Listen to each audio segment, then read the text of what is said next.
Morning my dear students. आज मैं आपको क्लास 12 मैथ का लेसन 4.3 डिटरमिनेंट्स का क्वेश्चन नंबर 3 एक्सरसाइज का लेके आया हूँ। क्या दिया है? Using cofactor of the elements of second row evaluate determinants 5 to 1 302 813। ठीक है, तो अपनो इसमें कोफैक्टर निकालना है कौन से? सेकेंड रो का। ठीक है, सेकेंड रो का। तो आपको बता दूं ये क्या हो जाएगा हमारा R1, ये क्या हो गया हमारा R2, ये क्या हो गया हमारा R3 हो गया। ठीक है, अब हमको इसको सेकेंड रो से हमको क्या निकालना है? कोफैक्टर निकालना है। ठीक है, कोफैक्टर निकालने के बाद हमको जो है क्या निकालना है? डेल्टा मान निकालना है, यूलेट निकालना है। ठीक है, अब हम इसको ज्ञात करने के लिए कैसे करते हैं देखिए। अब यहाँ पे हम क्या निकाल लेते हैं? सेकेंड रो है तो 2 1 M21 निकालेंगे। जब M21 निकालेंगे दूसरा रो, ये खत्म, ये दूसरा रो और ये पहला, तो यहां कितना हो जाएगा? 3 2 8 1। ये दूसरा रो M21 है, ये 3 2 8 3। ठीक, अब इसका हम कैलकुलेशन कर लेते हैं। 9 माइनस 8 2 16 माइनस 7 आ गया। ठीक है, उसी तरह M22 का ज्ञात करेंगे। अब देखिए M22 मतलब दूसरा रो, दूसरा कॉलम 5 1 और 8 3 बचा। कितना बचा? 5 1 और 8 3। अब इसको मल्टीप्लाई कर लीजिए। 15 माइनस 8 इज इक्वल टू कितना हो गया? 7 हो गया। ठीक है, अब यहां से M23 ज्ञात कर लेते हैं। मतलब ये क्या? माइनर ज्ञात कर रहे हैं। क्या ज्ञात कर रहे हैं? माइनर्स। ठीक है, अब ये ज्ञात हो गया।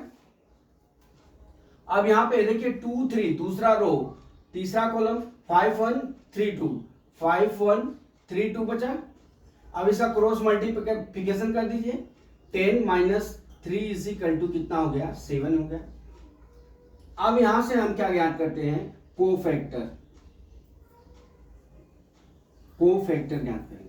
जब कोफैक्टर का बात आती है तो मैं एक आपको सूत्र बताया हूं। क्या? Aij is equal to -1 I plus J plus into MIj होता है। ये हमारा एक फॉर्मूला है। ठीक है, अब इस पे से हम इसको ज्ञात करते हैं। A21 is equal to -1 2 plus 1 हो गया। ठीक, 2 प्लस 1 हो गया इंटू A21 मतलब M21 कितना है? -7। तो ये क्या हो जाएगा? ये हो जाएगा हमारा -1। देख लीजिए किस स्टेप होगा। -1 यहाँ कितना हो जाएगा? -7 इज इक्वल टू कितना हो जाएगा हमारा? 7 हो गया।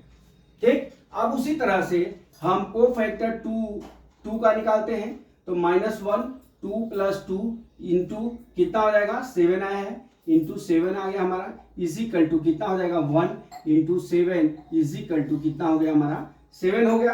अब तीसरा कोफैक्टर निकालते हैं A23 का, इज इक्वल टू, अब क्या हो गया? देखिए यहाँ पे -1 2 प्लस 3 इसका मान कितना है? 7 इज इक्वल टू -1 इंटू कितना हो गया? 7 इज इक्वल टू कितना हो गया? -7 हो गया।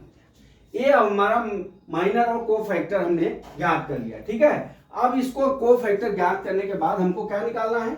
डेल्टा निकालना है। डेल्टा मतलब क्या हो गया हमारा? यहाँ पे देख लीजिए एक जोड़ होता है इस तरह से। ये क्या होता है?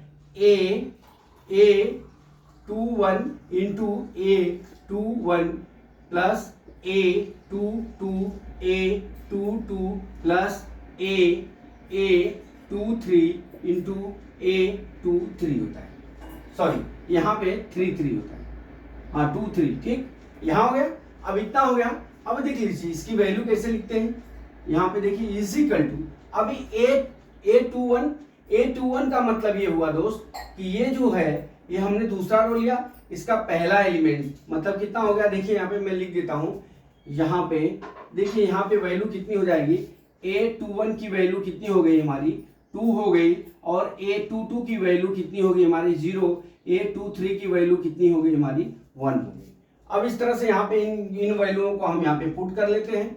इज इक्वल टू कितना हो जाएगा? 2 A21 कितना आया है? 7 आया है, प्लस 0 इंटू A22 कितना आया है? 7 आया है, प्लस A23 कितना आया है?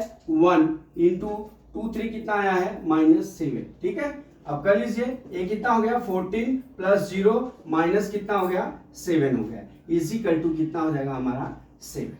डेल्टा की वैल्यू कितनी हो गई हमारी, सेकेंड रो का कितना हो गया कोफैक्टर हमारा 7 हो गया। ठीक है, कितना हो गया ये हमारा आंसर 7 हो गया। तो आपको इस सवाल में आपको जब भी ऐसा ज्ञात करने के लिए बोले तो जो रो का बोले उसी रो का या जो कॉलम का बोले उस कॉलम का हमको डिटरमिनेंट्स ज्ञात करना है, डिटरमिनेंट से माइनर ज्ञात करना है, फिर कोफैक्टर ज्ञात करना है। कोफैक्टर जैसे ही डेल्टा का प्रयोग किया गया है वहां पे इस सूत्र का हम प्रयोग करेंगे, हमने आपको बताया है। ठीक है, अब यहाँ पे देख लीजिए A21 का मान मतलब ये दूसरा रो का पहला दूसरा तीसरा एलिमेंट, उस तरह से हमने लिख के मल्टीप्लाई कर दिया, ये हमारा आंसर हो गया। तो माय डियर स्टूडेंट्स, मैं समझता हूँ ये सवाल आपको समझ में आ गया होगा। अगला सवाल कल मैं फिर लेके आता हूँ। जय मां सरस्वती, जय भारत माता, जय जवान, जय किसान।